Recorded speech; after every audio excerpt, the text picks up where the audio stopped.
first and foremost, the current landscape.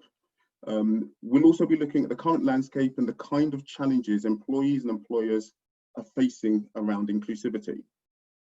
We'll also be looking at your key considerations when creating an inclusive environment, as well as the importance of belonging and how this impacts your retention strategy. One of the key areas that we'll also be focusing on today is the role technology plays in driving inclusivity and belonging. And finally, we'll end with a Q&A session. And again, please do feel free to send us your questions throughout the session. You'll see the message icon at the bottom of the screen, and we'll do our very best to answer as many of them as we can. So let's kick off by giving you an idea of who My Kind of Future is and the kind of partners that we support. So you'll see some of the partners we support include the Police Service, BT, Deloitte, Skanska, and Burberry. And I think one of the best ways to describe My Kind of Future is that we are one of the UK's largest emerging talent specialists. Now, we support organisations from all industry sectors, including technology, construction and engineering, retail, right through to the public sector. Now, our key focus is really to help organisations to target, attract and engage the best and most diverse talent, whilst also leveraging technology to create inclusivity and belonging throughout the entire onboarding process. And we do this by using our technology to help our partners to build employee communities, to connect candidates with digital mentors, and also to create dynamic messaging that increases engagement and that sense of inclusivity and belonging with new and existing employees. So what does inclusivity and belonging actually mean? So, in the context of recruitment, inclusivity and belonging is fundamental to employee retention success. The first step is to create an environment where people feel they belong, whether it's new or existing talent. And then the key is to embed inclusive practices into your recruitment process to really create that inclusive environment. Now, our partners use connector technology, our connector technology, as a tool to create an inclusive environment. And they do this by using a blend of messaging, content, and mentor interactions.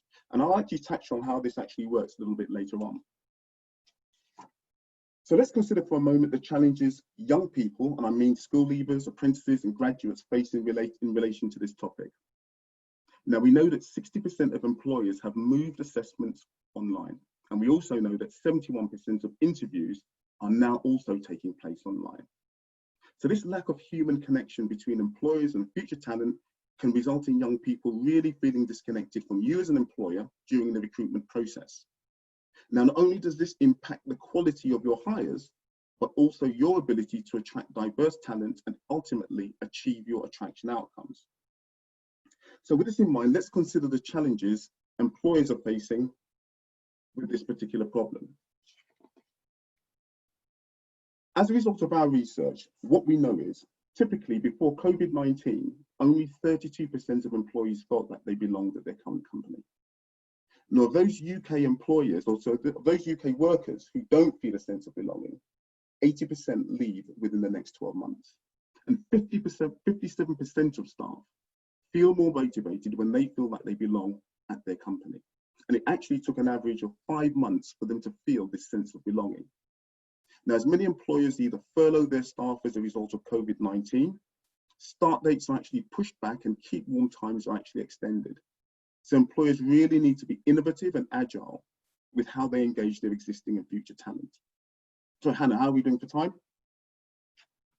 Yep, absolutely fine. So how do we create inclusivity and drive diversification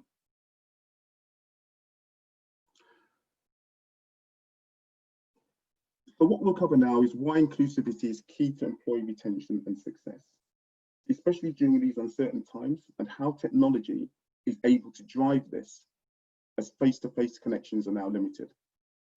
So I think this is a great opportunity for Reese to jump in, Reese, and perhaps answer some of the common questions that many of our partners ask as and when they're trying to create and drive inclusivity. I think first off the bat, what challenges Reese are employers facing in providing pivotal support to their existing and future staff at this time? What are you seeing? Yeah, I guess there's a whole host of challenges that our employers are currently facing. If we were to focus on diversity and inclusion in particular, two main issues that our employers and our partners are saying to us is they're finding a reduction in budget, and they're struggling to engage either a wholly or almost wholly remote workforce. If we look at both of these, so if we start with budget reductions first, many organizations have either experienced a severe reduction in income, which means a reduction in spending, or they're reducing their spending to prevent future financial difficulty, or potentially both. For some D&I functions, this means having to revisit their plans and budgets, looking for how they can make reductions now, or they are preempting the fact that they will have to make reductions in the next budget cycle. This can sometimes mean that even though senior leaders have already bought into D&I within your organization in the past, teams are now needing to make the business case for their spending or trying to retain as much of their budget as possible. Interestingly, I was reading an article about that looked at organizations that did not focus on diversity and inclusion activity during the 2008 financial crisis. And what this actually highlighted was some of these employers didn't simply stand still during this process. A lot of these employers actually went backwards within their D&I commitments during this time. And I think this really shows that wherever possible, really ensuring that you are embedding D&I practices within your current recruitment activity and retainment activity is highly important at this time.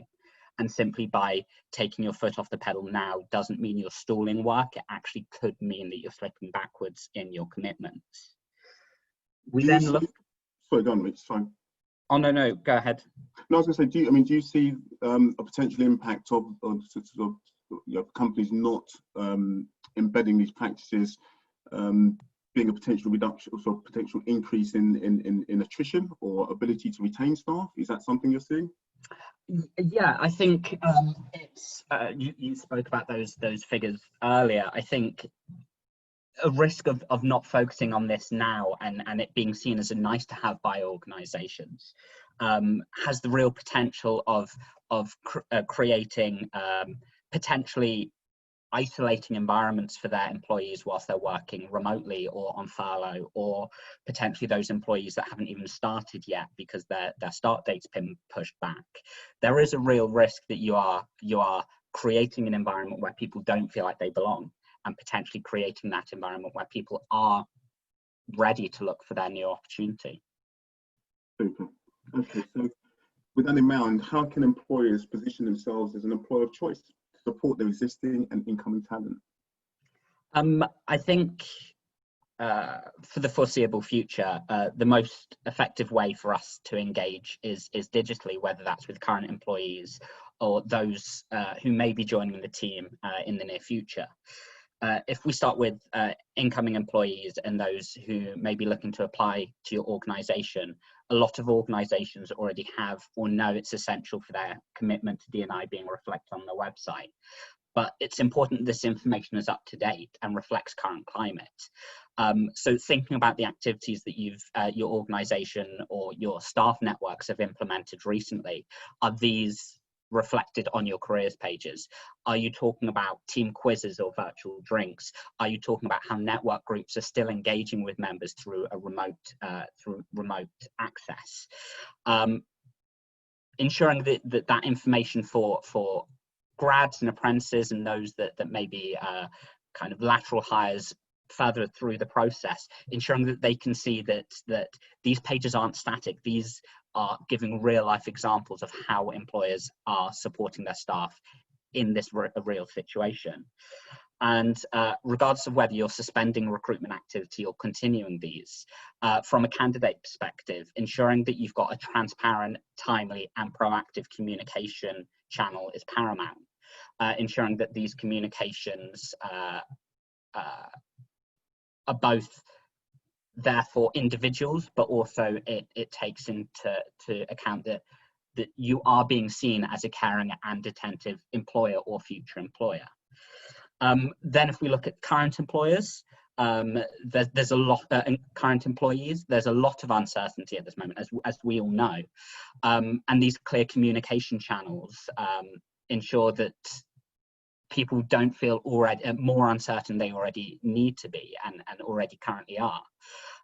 It's important that employers understand about their employees' well-being, both physically, mentally, and emotionally, and really taking that time to understand what your current employees need. Do they have access to everything they need? Does their workspace work for them in an effective way? Assuming that you have already done this for employees that have disclosed reasonable adjustments and have needed further support, looking at other staff members and ensuring that they do have a work set up for them. Considering things like, at this moment in time, we've heard a lot about employers needing to consider working patterns when people return to the office. But could that something that's implemented now? Would it be massively beneficial for an employee to work at times where others in their household do not need to work? Is that possible for them to do so, to potentially split their hours so they're able to homeschool their children if they've got children, or potentially they may have struggling bandwidths, as I know that we've all experienced, and potentially they don't have access to their own technology, and potentially they have to share technology. If that is the case, how do you address that, and how do you make sure your current staff feel that? And then the final element in this, and making sure that you're seen as an employer of choice, is we've all seen employers really kind of embrace publicly celebrating key diversity days in the calendar. We've just had Eid, and for a lot of people celebrating Eid, it was a very different celebration from previous years. And I think something that's highly important is, just because your employees aren't in the office doesn't mean you shouldn't be celebrating and marking these days as you would normally do. It may look slightly different, but for an employee to see that you as an employer still value this even when you're not physically in the office is massively important. We've seen Pride around the world being cancelled, but that doesn't mean that you shouldn't be celebrating Pride in a virtual way to ensure that your LGBT staff do feel like you are truly reflecting this. A few months ago, I was speaking to a current student that said, how can you tell those employers that are pinkwashing and simply promoting themselves as LGBT inclusive organizations during LGBT History Month or during Pride Month, but not necessarily living those values? And this is a really good example of showing that even when things such as London Pride isn't happening, you're still ready to make that same commitment to LGBT communities, as well as other communities that celebrate kind of very important initiatives during this time. Great, I think that's a really important point that you make, Reece, but also a really good answer and a really comprehensive answer. And I think the final question is bearing in mind the challenges employers face because of delayed start and longer induction periods, how can they really keep their existing and future staff engaged? So I briefly mentioned this earlier, but I'll go into it in a bit more detail. Something that you have to consider very carefully going forward is some of you may have experienced a full virtual hire where you've recruited, pre-boarded and inducted individuals virtually. Others of you may not have at this moment in time. You may be going through that process. It is clear for a lot of employers that the previous approach of pre-boarding and onboarding can't be replicated online. And for a lot of employers, incoming employee reneges, whether that's through their grad or apprentice program, the reneging their offer is a constant struggle. It's important not to assume that this isn't going to happen because of this year, because of reduction in hires, because potentially there are less jobs out there, or perceived less jobs out there, because you and your competitors are making less hires this year. There are other factors that need to be taken into account. If someone is relocating, they may not wish to do so at this moment, or they may be struggling financially to do so. If you do have if you do or don't have relocation policies in place, potentially if you don't, you may want to think about how you financially support your incoming grads and apprentices during this time.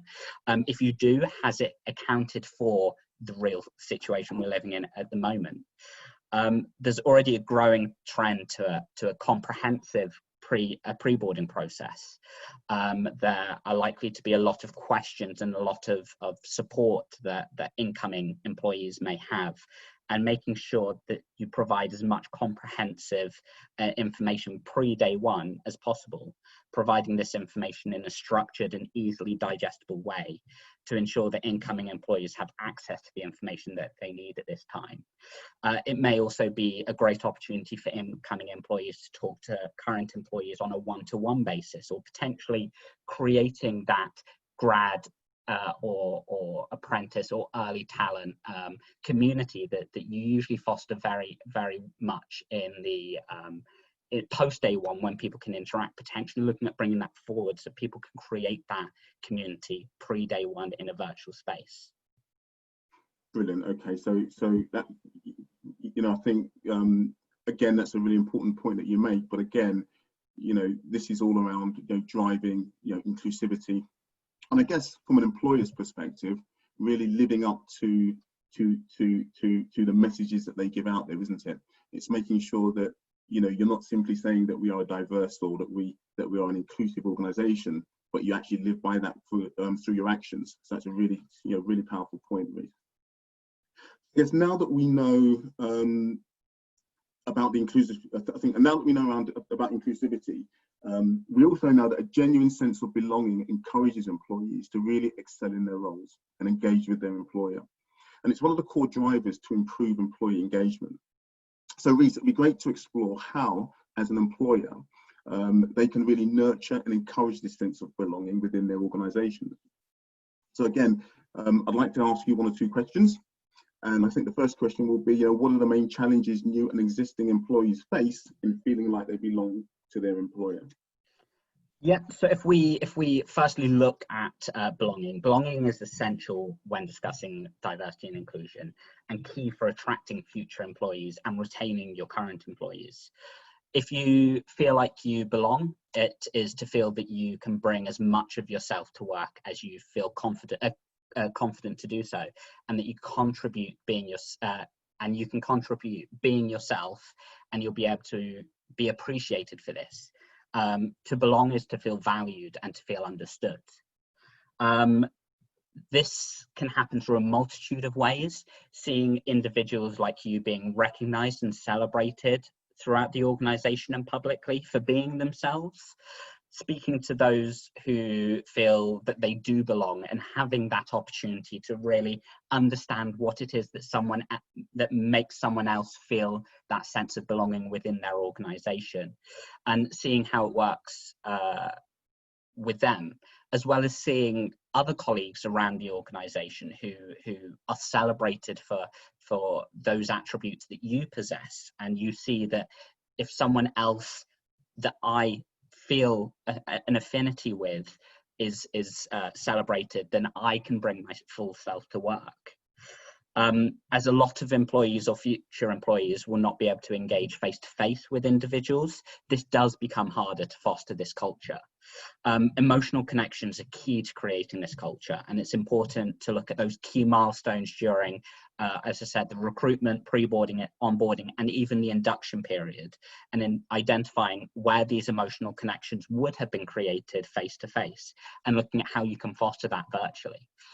This can be done through video content, webinars. This can be done through one-to-one conversations to create that community feel, essentially, especially with grads and apprentice programs.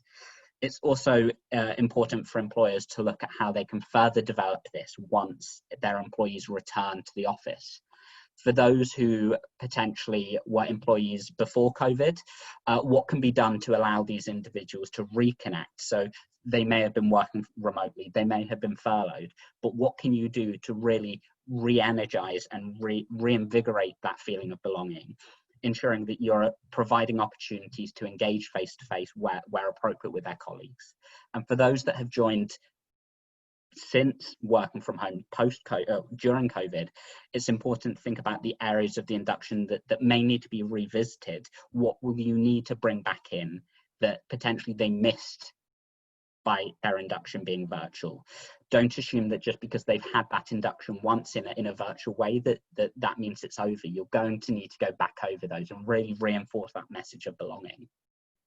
So this is very much about, I guess, one of the risks of not doing this would be that whole sort of renege or that dropout rate through the whole recruitment process. Is that a fair? Yeah, I think, and something that I would also highlight is it necessarily isn't just those that renege their offer. I think what's also highly important is there is also the potential that as people start going back to feeling comfortable again, they may start looking out for other roles. It's not just your incoming employees that may be affected. It will be those that are also current employees. Good. I mean, you've covered quite a lot in that answer. I mean, how critical at this moment in time do you think driving this sense of belonging, will be to employers at a time like this? The short answer to this is I'm hoping it will be vital to them. I hope that this will be seen as an opportunity now to really look at that sense of belonging, and maybe not necessarily relying on individuals around them and the office feeling and the office culture, and looking at what those proactive steps may be, allowing them to focus really very much on what an individual needs to feel like they belong, and looking at the varying ways in which you can foster that and make sure people feel like they can belong.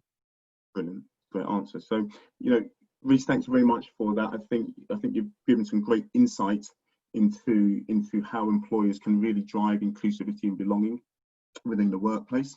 Hannah, do we have any other questions from what you've heard, from what we've heard so far? No questions at the moment, but please do feel free to share any, either shout them out or put them through the chat function. I can put them across to Ian or Rhys. Fantastic. Okay, so, and how are we doing for time? Absolutely fine. We've still got another 15 minutes, so more than happy to finish off early, but any kind of questions, more than happy to answer as well. Brilliant. Okay, so I guess a good question is how do we support our partners to drive inclusivity and belonging? Well, we use our technology, which is called Connector, and it's a cloud-based digital platform. And it's used by many of our partners, such as BA, Clifford Chance, and Deloitte, as part of their recruitment and pre-boarding process. So really to strengthen their relationships with early talent hires and really maximize conversion rates whilst also reducing renege rates. So as Rhys touched on earlier on, driving inclusivity and that feeling of belonging, a key component is how you use technology, and using technology in these times to really enable you to do that. So, key features from our perspective is really, how you use, mentoring within your organization. How do you get that message out using content? And then how do you report and track the effectiveness of all those activities that you're engaged in? So for us, digital mentors are employees within your business who provide a peer-to-peer environment for candidates to ask any question they like in confidence, and also to help them better understand the culture and environment that they will be joining. So what we know from our research is that, for example, women and BAME talent are more likely to use digital mentors than any other group. So many of our partners will use a diverse range of mentors from a variety of backgrounds to demonstrate the inclusivity and also diversity that they have within the organization.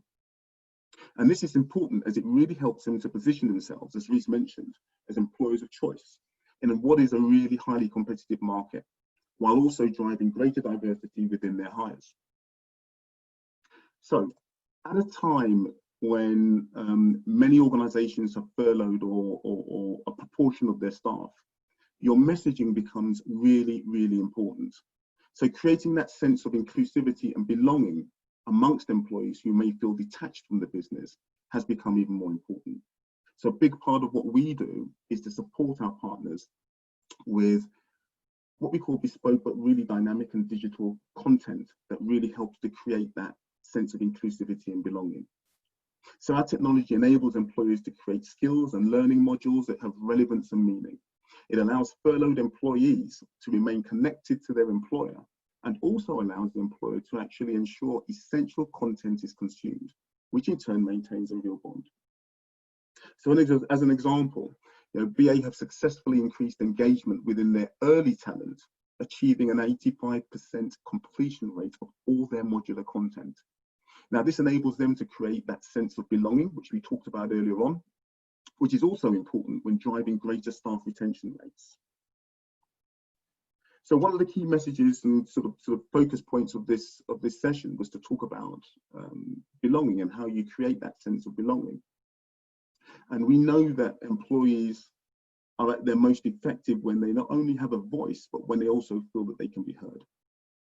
So one of the key features of the technology that a lot of organizations who will use our services will benefit from are what we call digital forums. And these offer a great opportunity for our partners to build really diverse and inclusive communities of both new and existing talent in a really moderated environment.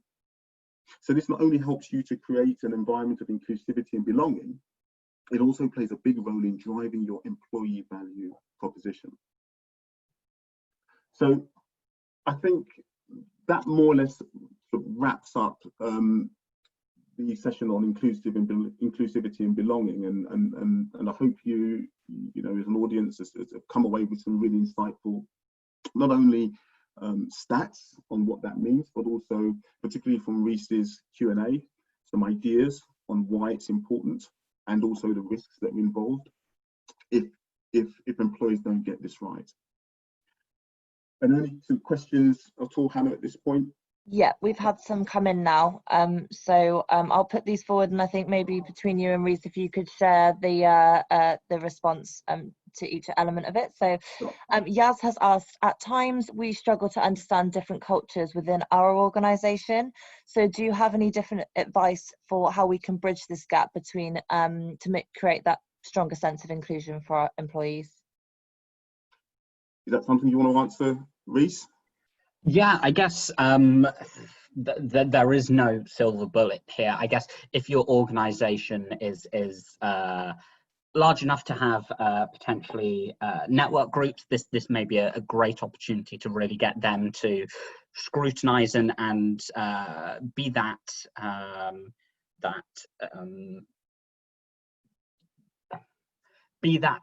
those individuals that can hold you to account.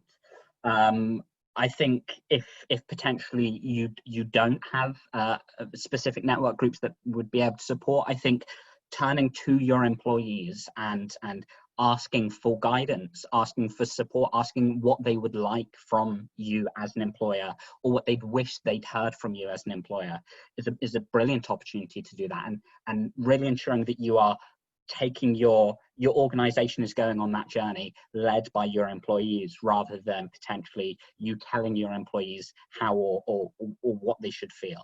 That will also ensure that an individual or a group of individuals really do feel like they are valued and do belong in an organization that cares for them. And I think to add to that, I think you also have to think back to, as an employer, what's your employee value proposition? What are you telling people when they look to join your organisation? What's the message that you're sending out there? And within, are you able to live by those messages? Are you able to fulfil those messages? Those promises that you make with the actions that you demonstrate. So I think that's a really key point. And thanks, Yaz. That's a great question. I think that's really key, Ian. I think the last thing you would want to do is allow your staff to feel like you will make all these sweeping changes and then not listen to them. I think that potentially is creating a position where you are trying to look inclusive or looking like you want to create this culture when potentially it could backfire by not doing so. Absolutely. Great, thanks, Hannah. Any others? Thank you both.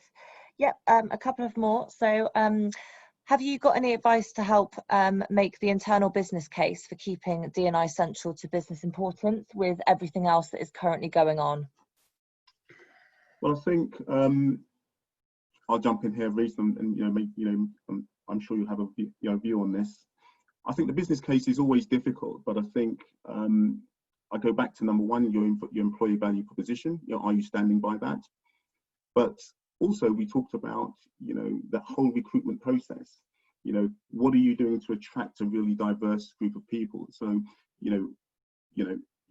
ensuring that your organization demonstrates diversity and inclusivity not only helps to position you as an employer of choice, but also helps you to increase the number of hires that you can potentially bring within your business as well. You know, there are organizations that, you know, if you only hire those people who look like you, for argument's sake, you're also restricting the number of the amount of talent that you potentially can bring into your organization. And what we know is that by having a greater diversity of hire, not only do you attract more individuals to potentially want to work for your organization, but also you can improve the skill sets and the skill base across your business as well. So it isn't just about, diversity, inclusion isn't just a great word. It's something that if you want to create a business case around it, then it's about ensuring that, you know, with a more diverse workforce, you have greater skills. You can reduce your attrition rate, and you can also attract individuals who ordinarily may not have considered your organization as a first choice. I mean, do you want to add to that at all? I think the only thing I would add to that is, obviously there will be different elements of D&I that you need to consider. So it may be looking at how you can embed that into other teams potentially, so that isn't something that solo sits in your budget, something that you are willing to collaborate potentially across multiple teams and show that you can make some great savings by collaborating more with other teams. There is also the element of, if you are a current partner of MKF, speak to your partnership manager, or speak to someone in Ian's team. His details are coming up, where we can really help you shape that individualized and specialized business case for that particular activity you want to continue. Good point. Thank you. Hannah, any other questions? Yeah, I think just a couple more. Another one that has come in is around the EVP piece, and how do we see that changing in light of COVID-19? That's a good question. I think it really does depend on, you know, from an employer's perspective, how their business model, and I think for a lot of the partners that we're working with, their business models will be changing over the next 12 to 18 months. And how you see that whole, you know, attraction piece on what you offer your existing employees and potentially talent that's coming in will be a challenge for many organizations. So for example, if you know, one of the things that a lot of organizations have learned over the course of the last 2 months at least is that the ability to work from home is no longer one of these myths or nice to haves. And it's something that I think a lot of organizations are going to be looking at and considering how employees now work within their business. I read a really interesting article that Facebook predict that over the next, I think, 2 to 3 years, 50% of their employees will be working from home. And that is as a result of COVID-19 and being able to realize that actually we don't all have to be in the workplace. So, you know, what does that mean? So that means that, you know, from a hiring perspective, it probably broadens the number of or the range of individuals that you can consider for your business. You know, if you think about those individuals who aren't able to necessarily travel into the office, it means that, you know, you've got a wider proposition. You've also got the opportunity to where you've got regions that are typically quite difficult to recruit for. You potentially now widen the scope of individuals that you can look at, because if people can work from home, then geographically they can potentially do that job from anywhere in the UK or potentially anywhere in the world. So I think a lot of organizations are having to now take stock and to look at where they are and potentially what their business model will look like over the next 18 months. And I think for many organisations, depending on the kind of business that they're involved in, will make adjustments and changes accordingly. Do you want to add to that, Reece, or is that, did you say sort of pretty much? No, I think that sums up quite nicely. I think to assume that, well, I do not believe many organisations will be able to go back to the way that they were, and I think if there isn't more flexibility in the future, I think the question needs to be asked is that essential that they go back to the way they were, or can they adapt to new ways? Sure. I mean, I on a personal note, I've got a friend of mine who runs an accountancy practice. All their staff work within the office. As a result of COVID, they're all working remotely. They now have made that business decision that they will all work remotely going forward. So, that's going to impact on how, not only how they engage with their clients, but also their ability to even increase the volume of people who work for them. And that's as a result of COVID-19. So, a lot of companies will make changes. A lot of companies will take stock and sit back and think, well, do we need to work in this way? And what can we also offer our staff? What opportunities can we offer our staff if we now move and change our business model to working more remotely? So thanks, Hannah. That was a great question. Fabulous. And just one more before we finish up. Interested in this idea of digital mentoring, especially as we cannot engage currently with our current or future staff face to face. So who would the mentors be, and how does that system work?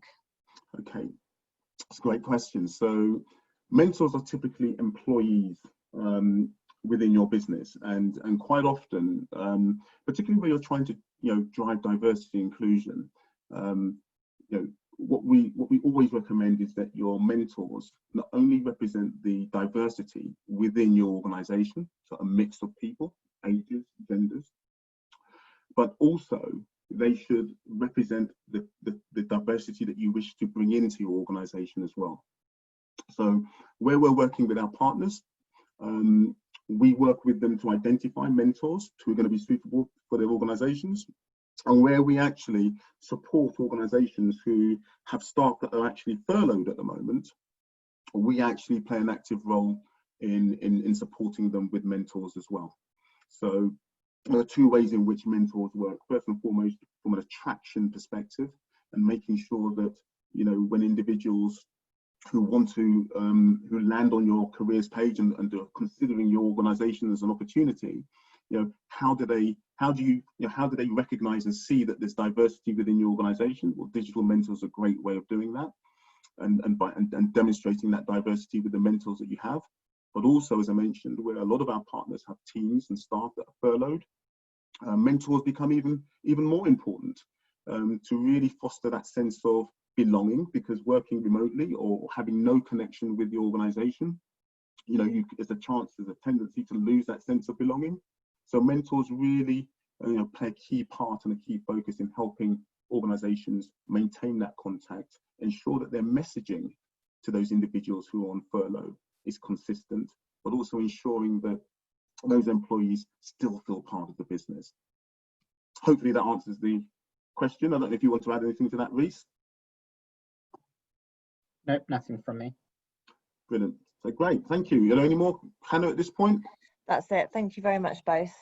So thank you. And I think for now, I think key insights from today's session, and I think certainly, hopefully, what we've tried to get across to everybody is the importance of inclusivity and obviously belonging, but also why it's fundamental to employee retention and also success.